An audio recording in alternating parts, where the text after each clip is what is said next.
Well, we have a man joining us for the balance of the hour, and we'll get to your calls coming up after the half hour, who doesn't need any introduction. Lyndon LaRouche, obviously everybody knows who he is. If you don't know who he is, you must have been hiding under a rock. Lyndon LaRouche has accurately, 20 years ago or more, predicted how the meltdown would happen, what the derivatives would do, that they would precipitate big wars out of that. All of this is happening. So we can see the globalists are moving with proxy wars all over the Middle East, with Iran. Lyndon LaRouche, it looks like coming to a head. And so I want to understand the method to their madness. I want your breakdown on, are things going well for them? And what do you predict is going to happen next, sir? Well, what we're faced with is an intention, and it's complicated in one sense. The upfront danger is the likelihood that in an early period, now, it could be weeks, it could be almost any time, there are factors that determine whether this happens or not and what time it occurs in. But generally, I would say the trend right now is it's going to happen. Now, you know that the U.S. Navy has in its submarine fleet enough capability in thermonuclear weaponry to, in a single throw, destroy most of this planet. The whole idea of nuclear warfare is now is almost a joke relative to what the potential has become now. Now, this is being steered from London and also from Wall Street. They're pretty much the same thing. They represent the same mentality. You see what they've done to our economy already. We have a period right now going into the middle of the spring and summer that if we don't get a new planting of the type we need, some people are going to start dying from hunger. It's that bad. You look at whole categories of things we used to manufacture as a leading part of the world's nations. We don't produce it anymore. What we have is a gigantic population of Wall Street types who's nothing but parasites. They don't produce anything. They produce promissory notes that can never be redeemed. But this system is now coming to an end. That is the economic system in its present form. And unless we make certain changes which are consistent actually with the intention of the formation of this United States Constitution, unless we go to that kind of direction, this world is not going to be a very pleasant place to live in very soon. Now, the particular danger is this. The center of the problem lies in London. It lies in the British Empire. Now, some people think that the London represents, or the British Empire represents, the people of England, or Scotland and Wales and so forth. It is not. The British Empire is actually based on a monetary system. That is, the basic power of the British Empire is monetarist. For example, all of Africa is controlled by the British. They control it by administration. They control it by mechanisms, such as financial mechanisms and things like that. That's easy to see. But what we're headed for, the big number, is we've seen that since the killing of Muammar Gaddafi of Libya. Now you say, why did they kill him? Here's this guy. They defeated him. He's running away. He's leaving the country. He's no problem to them anymore. Why should they kill him? Well, what they did is they got him in a kind of a ravine-like situation. They shot him down. He was wounded. Then they came up to him and they killed him.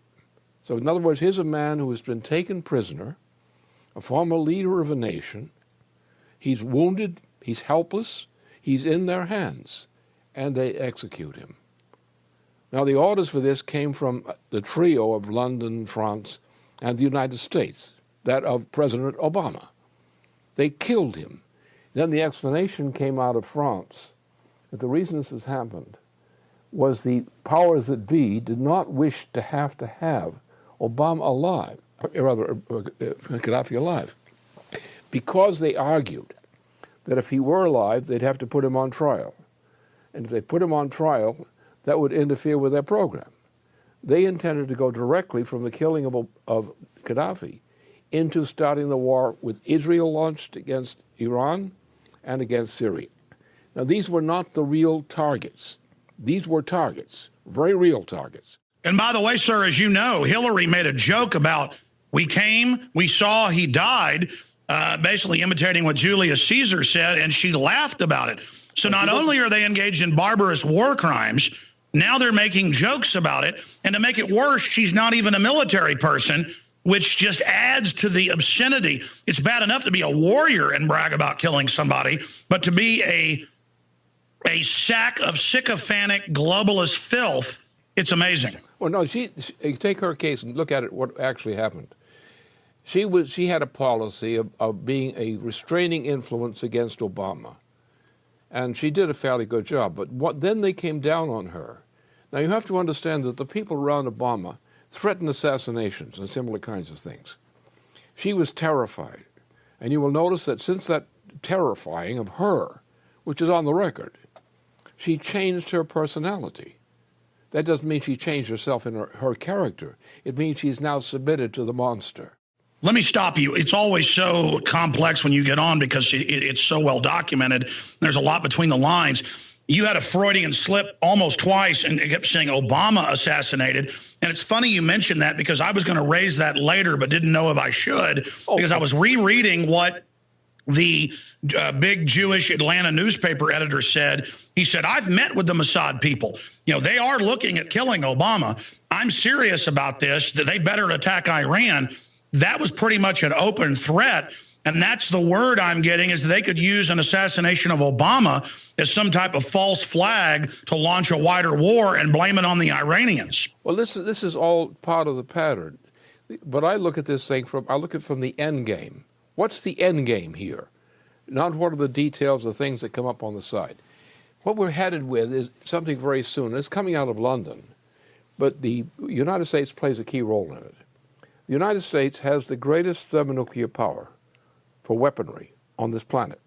A lot of it is concentrated in the Pacific Ocean, in our submarines.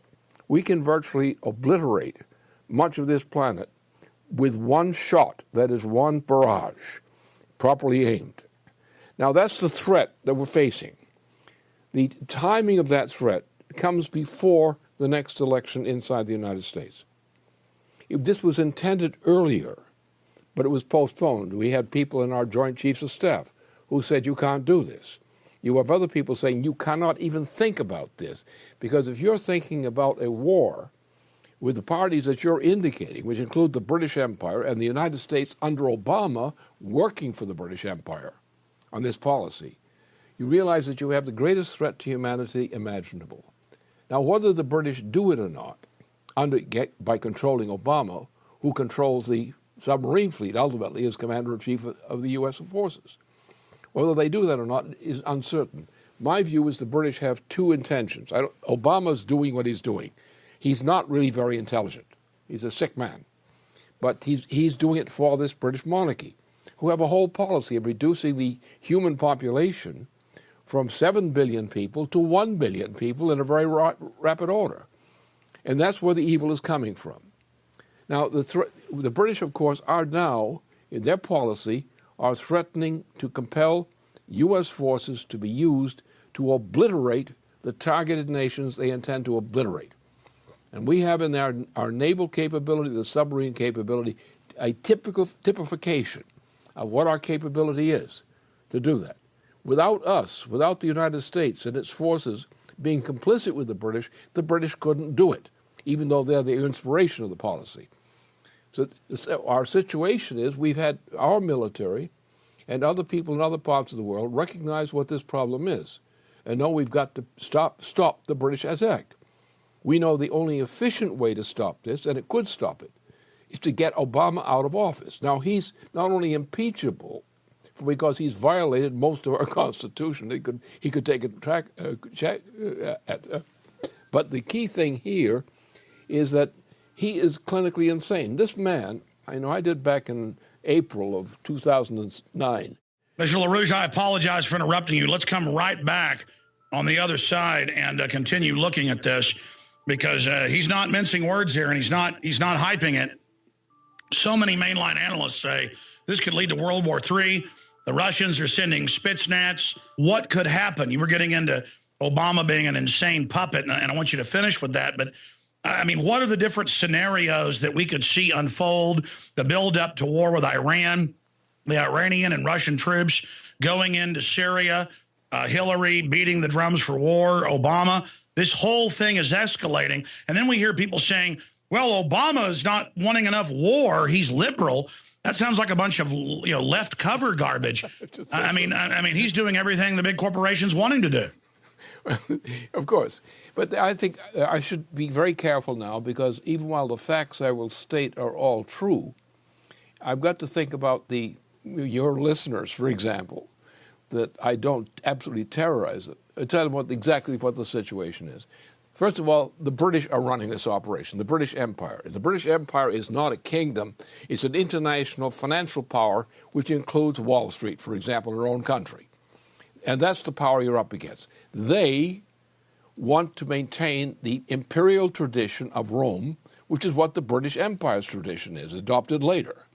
Now, therefore, you have to understand the way the British think. And very few Americans understand how the British think. They hear how they talk. They don't understand what's behind that talk, at least on the high level. There are two options we face right now. Apart from the obvious option we desire, is Obama should be thrown out of office now before he gets anywhere near an election. He can be thrown out for a number of reasons, for violations of the Constitution, and he can also be thrown out as an insane person, for which he's qualified. This man is actually a man of that type. Under the Section 4 of the 25th Amendment, this man is qualified to be suspended from the office of the president. All that would be required is the Vice President of the United States would utter such a finding, present it to members of the cabinet, and if they agreed, then the president would have to step back while the matter was being challenged. That would be the best solution, or if he simply would resign for some reason or other. All right, I want to stop you briefly. Why is it so important for him, the figurehead, to be brought down, A? But B, I agree with you. I've seen a lot of stuff that shows he's more than just a narcissist. He says there's 57 states. He bizarrely does full bows to anybody who's royal.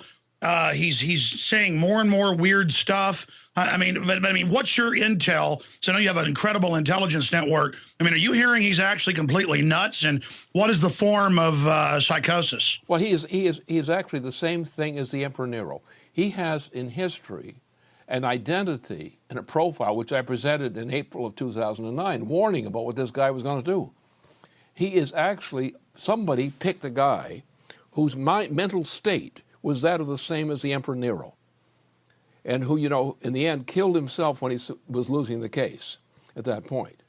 But in this case, what's happening is the British are in control of this thing, and Obama's nothing but a British puppet.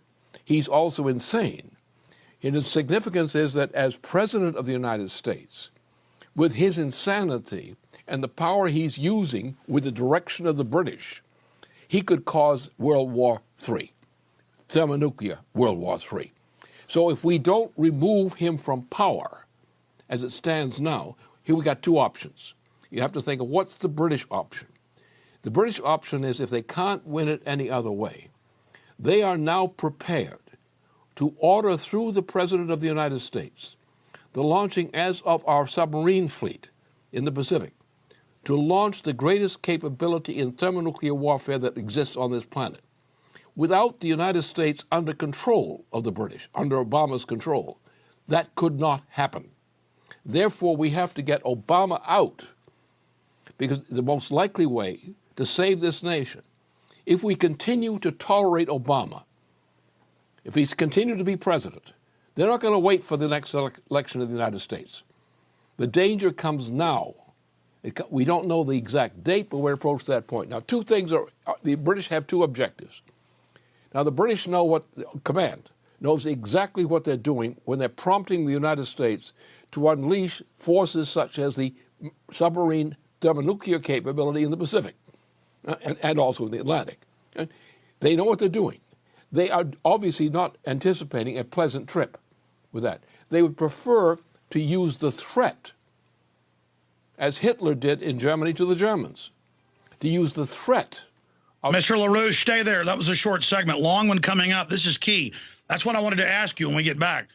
Why are they openly announcing that they're moving most of the forces to diminish the Chinese? The Chinese, as you know, their president has now said, prepare for war with the United States. Incredible, when they hold most of our debt. They're going towards war on every front. I know the British model, divide and conquer. We're talking about understanding the city of London, the Venetian black nobility, vestigial remnant of the Roman Empire and Byzantine system that survived and was taken into Europe and then finally settling after, I guess, the Templars purge in London and Scotland for that matter. But in London, in the city of London, the city within the city, one of those, again, cities on its own, sovereigns saying that they're above everyone. What is their mindset so people can understand it and what this great game is, and why do they have the U.S. military openly menacing the communist Chinese, who our own government has helped give the MIRV technology and ICBM long march technology to? What is this great game? Well, the game includes the elimination of the Russia, China, India, and so forth. The immediate target for weapons attack is from the United States if it's working under the British direction, which Obama represents. In that case, then the target is principally against Russia, China, the other leading nations of Asia, including India. Those are the targets. Now, the British would prefer not to take the risk of the repercussions of a full-scale thermonuclear attack on that part of the world and any other places they think is a threat to them. They would prefer to have us sign a treaty agreement with the British Empire, that is with Wall Street and London, and thus submit to the dictatorship of those powers. That way the British would get everything. It would be a bit slower than winning a thermonuclear war, but they would accept that because they don't want to be killed too. They just want the people they want to kill to be killed. So therefore, we have two options. If we allow this president, Obama, to continue in the presidency, we are doomed because the full repercussion of launching of a thermonuclear war. Our military are not guilty. Our military, our Joint Chiefs of Staff and people like that, and people of the intelligence community are of the same persuasion. They are fighting like the devil, and so far have helped to prevent this from happening. It was supposed to happen soon after the killing of Gaddafi. But our best military people were a key factor in preventing us, and some of our intelligence community were a key factor within the limits they have of power in this system, have delayed this thing so far. But we're now coming to the point that the British are getting desperate, and they're now pushing hard against Russia, against China, for total submission. And, sir, I want to be clear because neocons and others write articles about myself and they say, Jones doesn't want war with the Russians and Chinese. He must work for them. I mean, my family on both sides came over on the Mayflower. On my dad's side, the captain of the Mayflower, Battle of San Jacinto, Texas founding. How dare these banker operatives, these people that are helping sell out our Bill of Rights, our Constitution. I know you come from an old American family as well. How dare these type of people claim that because we don't want nuclear war and we don't want 30,000 drones in the skies and secret arrest of citizens, the system is showing us it's a bunch of tyrants. And then if we don't want war and conflict, we're traitors. No, they are the traitors.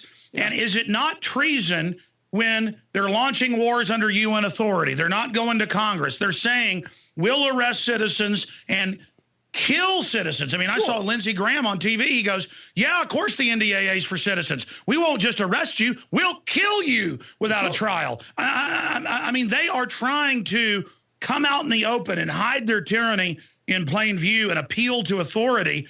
And it's so real. You talk about nuclear war. All the elites, as you know, sir. But for the audience, you're not hyping this. They're building bunkers. The Chinese are saying, prepare for nuclear war. The Russians are threatening, saying, don't go into Syria. I mean, I've not seen rhetoric like this, even at the height of the Cold War. I mean, it's crazy. And it's like World War I or World War II, but now we got nukes and bioweapons. We're sleepwalking into oblivion. and have just gotten so used to it, and people are watching football games. It has that same eeriness that I saw historians write about before the Great Wars. I know you were in World War II.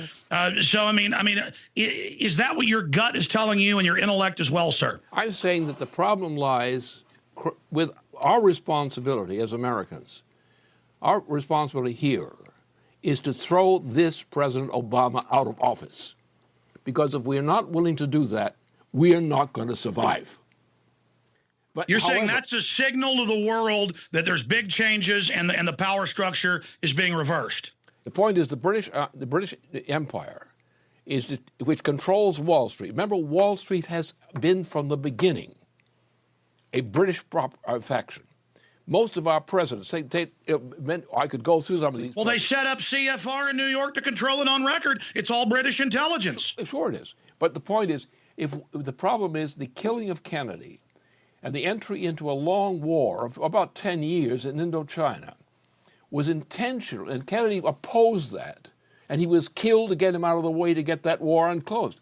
That war destroyed an impetus which existed under Kennedy for projects which would rebuild this nation in a way which we would today envy. What has happened, we have essentially 3 generations of people who do not know, as adult experience, they do not know what the United States represented under Eisenhower and Kennedy, and of course also Roosevelt before.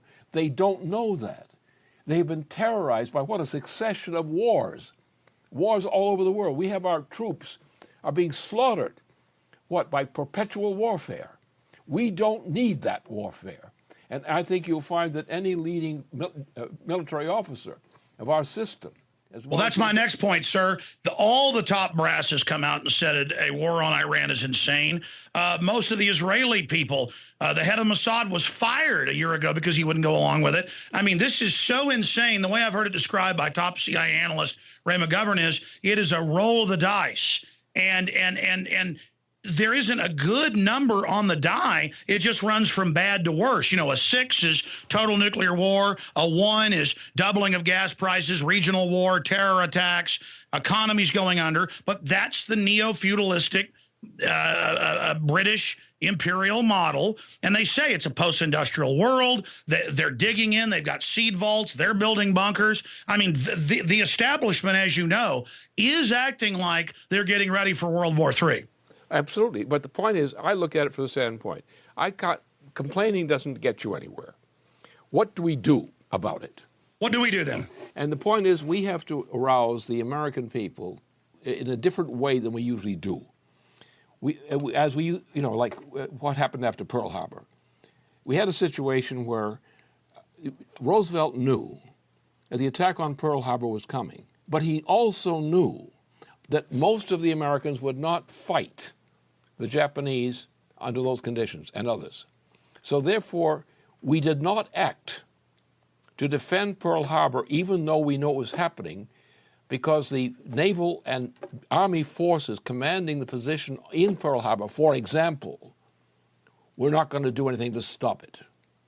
So therefore, Roosevelt was mobilized to mobilize us to war because he knew under those conditions of an actual direct attack on the United States by Japan would mobilize the American forces. And I was in New York at that time when this happened, that Sunday. And I was walking across from Midtown Manhattan, from east side to west side for a business appointment. And as I walked into this place, I got this hotel I went to meet my people. I heard the voice of Roosevelt coming over the phone, over the reports on Roosevelt coming over. And I looked at what happened to the people, and in the 2 or 3 hours following that noontime report, I saw a transformation of the American people in New York City as elsewhere. They were screaming, trying to get enlisted in the army to defend the United States. And that was not the case in the day or so before the Pearl Harbor event. Now, the problem is, I'm not looking for a Pearl Harbor-like event right now. But the problem here is the lack of competent leadership from leading centers, people in government, as in the Senate, for example, in particular, who know this stuff. They know it, but they're not doing a damn thing about it because they don't think it's safe, politically safe for them to do it. That is a result of the demoralization of our population over 3 generations, that is among adults, from the killing of Kennedy and especially from the experience of the launching of the actual prolonged Indochina War. But we have been going through war. I understand, sir. So what is the time frame? I mean, there's a big awakening happening, but it's not coordinated. The Congress has the lowest approval rating. Obama's unpopular, but it doesn't matter what we want or makes sense.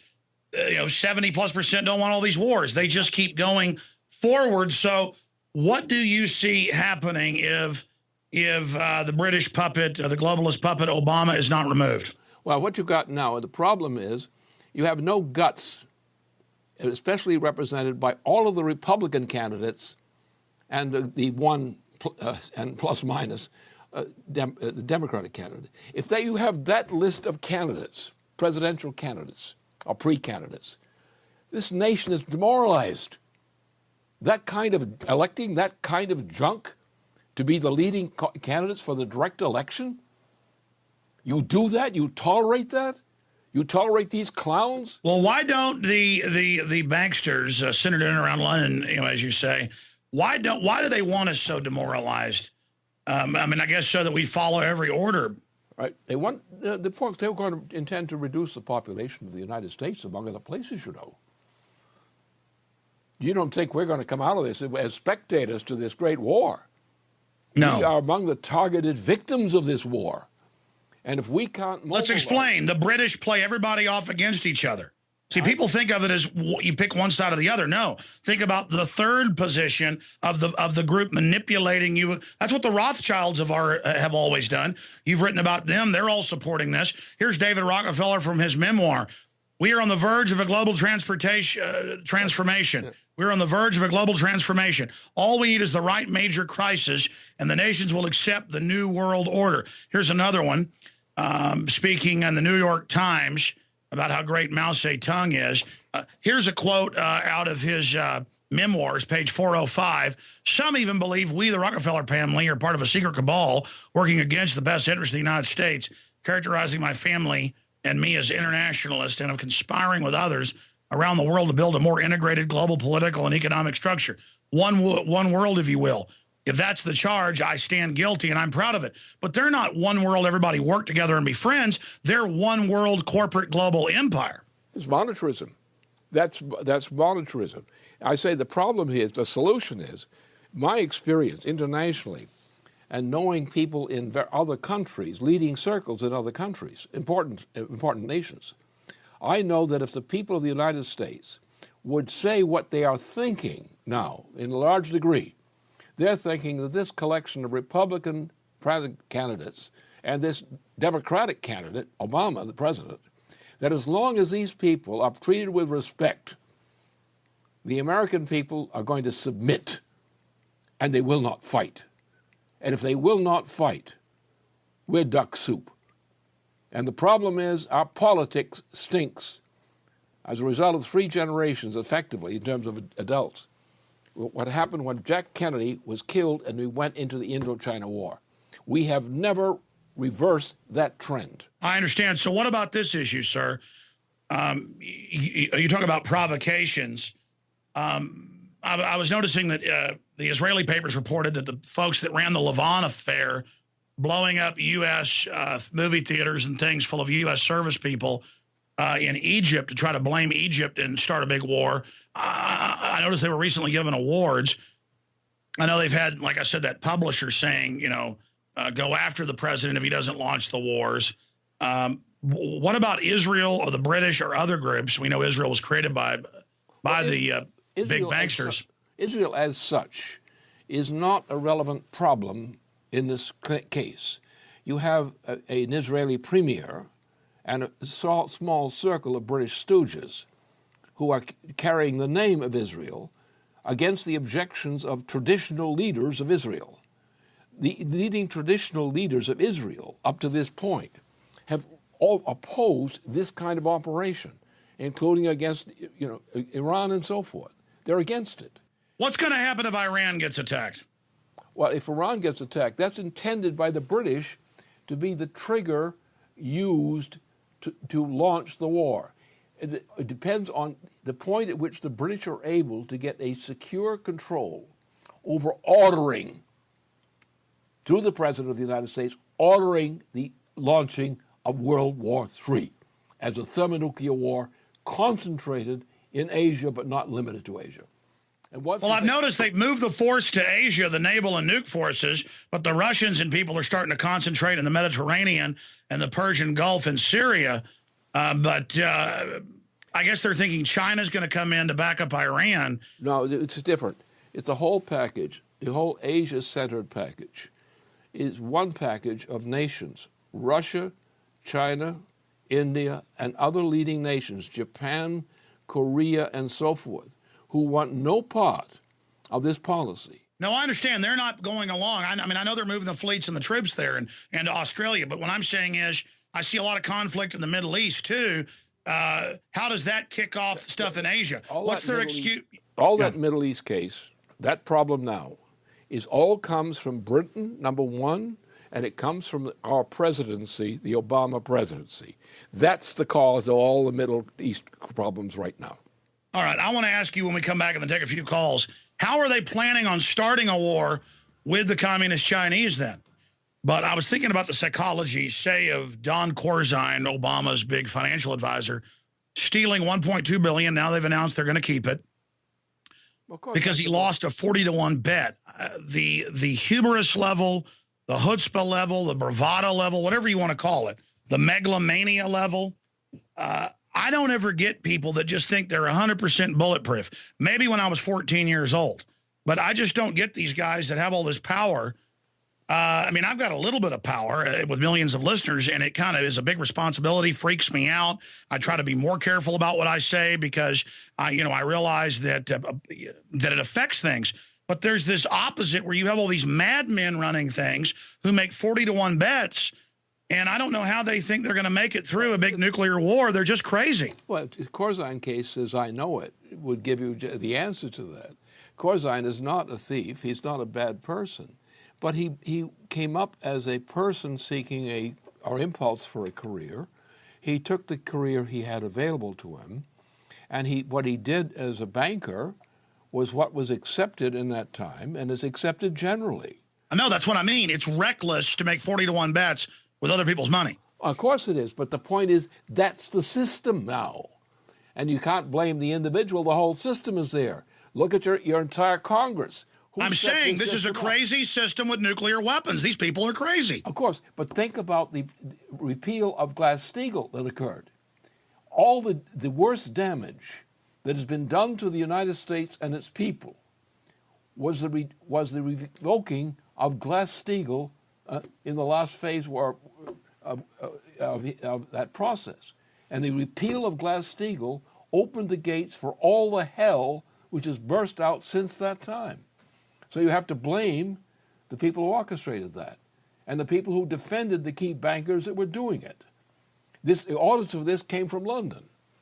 But people weren't thinking about loyalty or anything else. They were thinking about money. Sure, but that's my point, is they knew when they opened up the derivatives casino, fractional reserve banking to the moon, that it would cause a global implosion. What I'm saying is they are trying to ride this target, this bomb down to the target like Dr. Strangelove.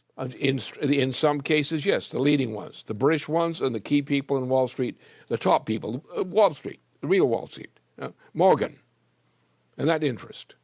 They've been thieving, and people have loved them in Maine. Not loved them in the sense of physically loving them, but admiring them for their achievement and wishing that they could have the same thing. Our morality has been destroyed by the destruction of our characteristic American initiative, which is not a money issue. We're not monetarists, not honest Americans. We believe in a credit system. Our system was based on a credit system. And all this stuff is a violation of the credit system. The main thing we have to think about is the cure of this problem, rather than the complaint against it. My point is we are in a situation of crisis where I believe that if more people would respond, we could, first of all of these Republican candidates for president, a joke, worse than a joke. Obama, an abomination. Then why are these abominations listed as the probable presidential candidates? That's where our problem lies. Lyndon, we've got to go to break. Will you come back and take a couple more calls with us? Sure. Or a couple of calls? Great. And I do want to ask you, because I understand you disagree with some folks on solutions, if you're specifically talking about Ron Paul, because he's against the war, and he certainly is a man of principle, and he's predicted everything that's happening as well. The other Republican candidates are pure establishment hacks who put out rhetoric but are bought and paid for. Look at Mitt Romney. I agree with you. But, you know, I know some people have attacked Ron Paul saying, well, if you cut everything will implode. And I understand that some of the banksters want to cut things once they've gotten their bankster welfare. My whole point is that it's the big banks that are getting the corporate welfare to begin with, and that's who Ron Paul says he'll cut it from. He also says he'll end all these wars and bring the troops home immediately. Briefly, what's your view of Ron Paul? Well, Ron Paul I'm dealing with the real issue before me. The real issue is the United States cannot be saved from its own folly unless we immediately enact Glass-Steagall now, not down in the future, now, because we're on the point of the actual breakdown crisis of the entire United States economy. And if we do not get that Glass-Steagall renewal enacted now, this nation is finished economically. Well, we can certainly see the depressions here. They've been telling us it's a great economy, but they admit that the numbers they're putting out are fake. The problem is a presidential candidate who does not propose an immediate Glass-Steagall enactment is not fit to be a presidential candidate, because the United States will cease to exist unless that change is made. That's not sufficient, but it's necessary. Without the Glass-Steagall Act, you cannot save this nation now. And if you're not pushing the Glass-Steagall Act now, you're not fit to be president. And the second thing, this will not be sufficient. Our intrinsic banking system now, even the non-speculative type, is so rotted out and so weakened, we do not have the adequate amount of credit needed to be organized to save this nation. Therefore, we need to make a change in the actual banking system to go to a true credit system, which was the original policy with the U.S. Constitution. If we go to a credit system, take one project, for example, take NWAPA. NWAPA will employ 4 million people, and it will start to do that the minute you start the project. The project is fully designed in principle. There's some details that would have to be worked out, but as designed by the company initially, back there in the 1960s. That policy, there are other policies, other programs similarly. We could restore this nation at an accelerating rate rapidly if we pass 2 laws. One, Glass-Steagall. That cleans up the banking system. Number 2, the saved banking system will not be sufficient to save the nation. If you try to maintain a typical monetary system, you cannot save the United States. It may not die right away, but it won't recover. If we go to a credit system as well as a Glass-Steagall reform, we will immediately be able, with the cooperation of other nations, we can induce to join with us in this. We can start a recovery of the United States, of a United States style of recovery. Lyndon, let me ask you this now. Can you do one more 10-minute segment with us? Sure. So we can finish up and take a few calls from people that are holding, and then after Lyndon leaves us, I'll get to the others that have been holding for a while, like Mark and others. Yep. But we're going to go to break here in a moment. But briefly, how do they plan on starting a war in Asia? The plan is as follows. The Israelis were to start the war. The Israelis are supposed to start a provocation against Iran. In the meantime, in the middle of Asia, East Asia, or West Asia, you have Syria. Now, Syria is the most important nation in West Asia. it represents not the most capable military force in terms of quality of military force. I'm not talking about the extent of weapons and so, but the quality, the troops. It also is tied to emotionally. Tell you what, start over when we come back quickly, because I want to go over all this in one piece, and then we'll take a few calls with Lyndon LaRouche. But we're looking at your view of the grand chessboard. But strategically, right there, it is at a key spot to control that whole area and the Mediterranean, the Russians' only Mediterranean port. The whole world is steaming towards a giant conflict. We'll continue back live on the other side with your phone calls and Lyndon LaRouche. LaRouchePack.com. Lyndon LaRouche, who needs no introduction, is our guest for one more segment so we can get to some of your phone calls. And we appreciate him joining us. Sir, finishing up, starting over, the grand chessboard, why the U.S. is admitting it's preparing for a war right now in Asia. They're now talking about open war with Pakistan, who's got 100 nukes. I mean, this is a world war. Syria, proxy armies taking over Libya. It's all barreling forward. Why do the global financial interests centered in Wall Street, London, Frankfurt, and other areas, why are they wanting this? Why are they doing this? Their principle is that they're not concerned about the amount of money in question or the amount of wealth per capita. They're concerned that they control it, whatever it is, because they know if they control it, they can control the future. They don't care about the number of people who die or do not, or who live. They care about their faction being immortal, that their faction must reign as dominant over the planet forever. In the tradition of the Roman Empire, the Byzantine Empire, the Crusader system, the new Venetian party, which is what this thing is. So therefore, they're not concerned about, they really think in historical terms, but very bad historical terms. These empires always think in the terms of they're controlling the future destiny of mankind. And they don't care how many people they lose of their own forces, how many they themselves kill of their own forces. What they care about is the future. That is, they are principled, as most of our politicians are not principled. Most of our politicians are thinking about the amount of money they get for their pleasure. The British Empire is more moral by being immoral, is morally immoral.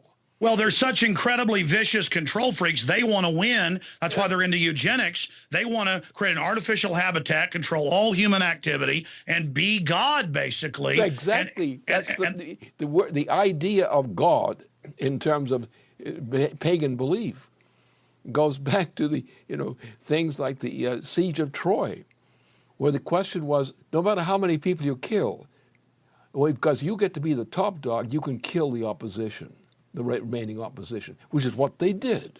They killed everybody except a few harmless people in Troy once they beat that racket. And that's the way the British think. That's their morality. They have a morality. The problem with our people, our corrupt people, is they have no morality. They have only personal greed, personal gratification. They don't give a damn about the future. That's right. The globalists at the top, they've convinced us that everybody's thinking on a 6-month, and the ruling elite are only thinking about themselves, and it's everybody for themselves. But really, they've got all these minions to sell out for money they printed out of nothing. For the globalists, for the top controllers, they're not even about money. They're about total control, long-term strategic chessboard, and the end game is global holocaust, global eugenics, and then they reemerge with their whole Moonraker scenario. Incredible. So briefly, how do they plan on starting these wars? You're saying Syria and others and Iran. It's the kickoff going into Pakistan and then China? No, it works differently. The plan basically is the British intend to destroy the United States by absorbing it, killing off most of the Americans, and a few things like that, But the intent is for them to do the impossible. At the time that the British system is entirely bankrupt, Rothschild is totally bankrupt. They're bankrupt. They want to save the system for the future. Therefore, they are religious, but they're on the devil's side. We're on the other side, except we don't have any supporters. We have many people who claim to be religious, but they don't act religious. They act on the basis of personal greed and satisfaction and their sexual lusts and things like that. So that, and here I am, with people like me. There are a few of us around. And I think in terms of immortality, too. but I'm not on the Satan side. They are. Well, that's right. Anybody who's truly awake and conscious and fulfilled is understanding that we all come and go. It is the species that matters, and it is the building up of humanity that is the great work. And for the global controllers, they want to take it all over, wreck everything, so nobody is independent, separate from their system. And they don't even offer mankind a place in their system with them running it. They don't like populations. They don't like people. They want us dead. It's like the James Bond movie when he says to Goldfinger, "Do you expect me to talk?" And he goes, "No, I expect you to die." They're not giving us quarter.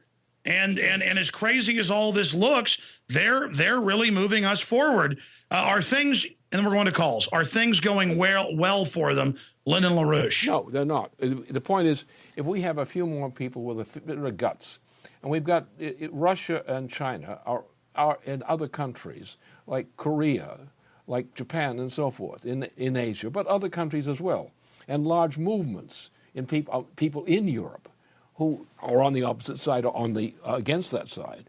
But so there is the potential resources, physical resources as well, to turn the situation around, to get rid of Obama, retire him into some zoo someplace where he'll be safe for the rest of his life, and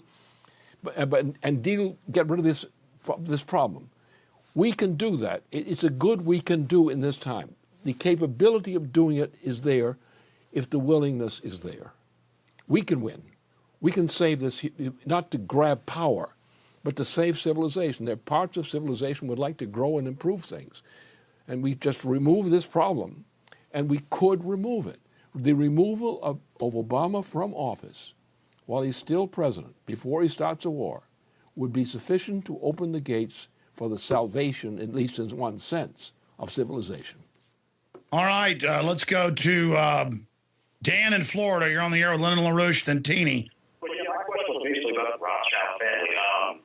Well, there's a very simple answer. There are complicated explanations which really don't mean much. You have to think from the top down. What happened is there was a process of successive imperial systems in Europe. And one came after the Byzantine Empire. And out of this came what became the Venetian Party, the first Venetian Party. The first Venetian Party was then defeated later on in the course of the change in religious alignments and so forth. And we started with the modern time, the modern Venetian Party, called the Second Venetian Party, the new Venetian Party. And this was a key factor which led to all the wars and so forth that came out of the 17th and 18th century.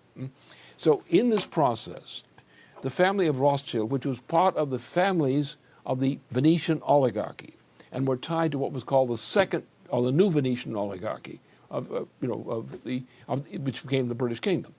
This group became the central feature of a group of Venetian bankers, international Venetian bankers, in which the name of Rothschild became leading during the course of the Napoleonic Wars.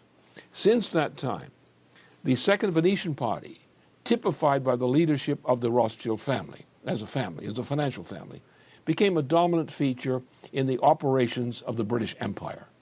So it's not that the Rothschilds contain some magical genius of evil. It's simply they joined a club of evil, and it is evil. So absolutely. Let's go to Teeny and then Michael. Teeny in Indiana. Quick question for Lyndon LaRouche. Yes. If Congress won't impeach Obama, why can't the American people impeach Obama? Yeah, that's a good idea. There's got to be other ways.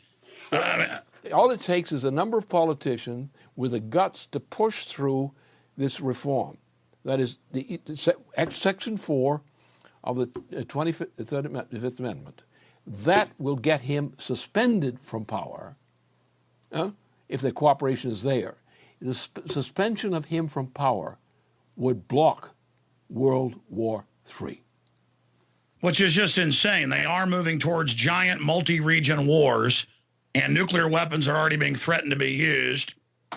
The Israel and the U.S. are saying we may use tactical nukes up front against Iran. It's not Israel. It's a certain group in Israel which are controlled by the same process.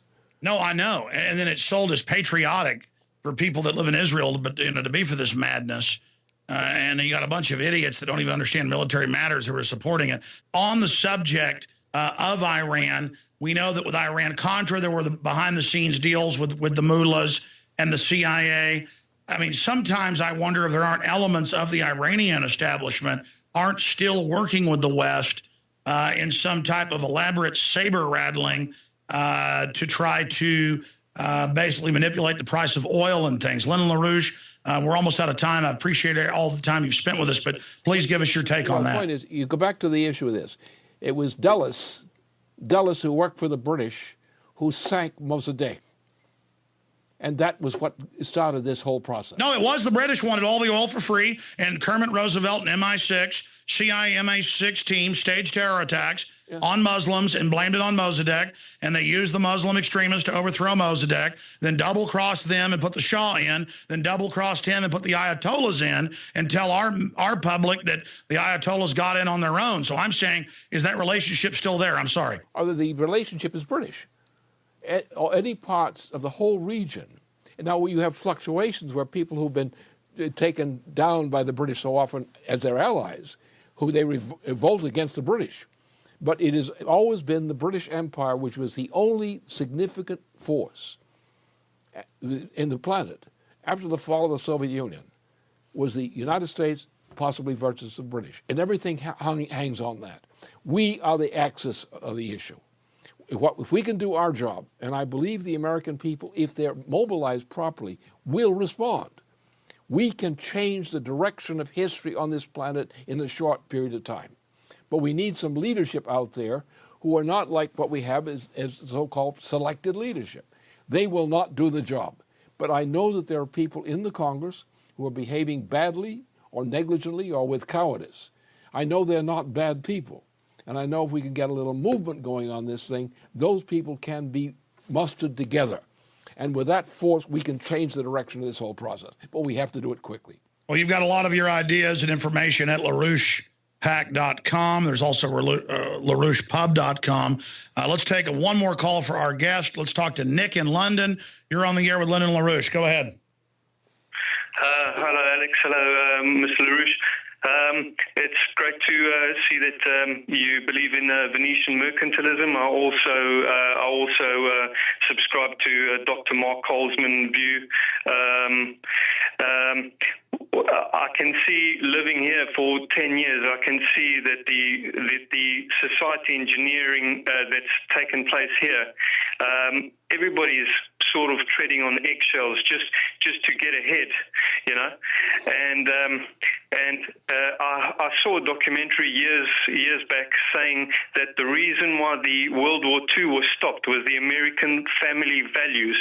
Now, because they have downgraded us so much through fluoride in the water and Baal worship and just engineering us with propaganda, there's not enough character in your Congress, and there's not enough character in countries like this to stand up for what is right. Now, I believe what Alex Jones believes, which is stolen valor is not on. You know, people of honor, people of integrity should stand up for what is right and rout out these snakes, sons of snakes, grandsons of snakes. And the time has come where we realize that there is no quarter given by them. But unfortunately, they've got the Islamic Brotherhood, which they founded back in the 20s through the MI6, and they've put a fire under them. And here we have a gene pool. Here we have a society who all act communally. Any mature Islamic scholar does not consider it a religion. They consider it an empire. Mm-hmm. And they've had a fire lit under their arse, and these people do not turn back. They are going to crash the wall. All right, well, let me ask that question then. We're almost out of time. There is a stirring up just by the global implosion and the increase in commodities prices, but there is a stirring of conflict in the Middle East and throwing out their old minions like Mubarak. What is behind that? Is that just part of order out of chaos, Lyndon? That's the orchestration. The way you control, you have to look at the 7 Years' War principle as it was represented in 1763. The 7 Years' War principle has been the basis of the operations of the British Empire ever since that date. And they always play the same game. Get the other parties to quarrel among themselves, and when they're weakened by their mutual quarreling, come in as an imperial force and impose power from above. That's the way they do it. It's always been the same. And people are corrupted because they become involved with mistaken passions. They're so eager to fight with somebody else who may be mistaken, but is not the real enemy. The enemy is the guys waiting for the two combatants to be knocked down by their mutual battling. Exactly. There's always a third or fourth or fifth player, and you go back to Rothschilds, always funding both sides of a war. That's how it worked. And then owning media on both sides, playing the two off against each other. It's so elementary. Yes. And they want all of what's left of Christendom and Islam to kill each other. Yes. And it's just, it needs to not happen. Yes, precisely. And the point is they're so discredited presently that if there's sufficient power mobilized by a leading group of people from different parts of the society to agree we're not going to do this nonsense anymore. That's all that's required. And that's why gutless candidates for president who will not deliver, presidential candidates which will not be what's needed, but compromise and make compromises which sell us out. It takes, as we did with Pearl Harbor, we reacted to Pearl Harbor properly. We won the war. And but for Truman's follies with various people, but for Truman's follies, we'd have still won the war, not only for ourselves, but for the planet as a whole. Well, expanding on that, it's all coming to a head. There's no doubt the global social engineers are trying to orchestrate a giant multi-region war, as the RAND Corporation says, and nuclear weapons are in the cards. It is insane. Lyndon LaRouche, thank you for the extended hour and 20-minute interview. LaRouchePAC.com or 800-929-7566. Thank you so much, sir. Thank you.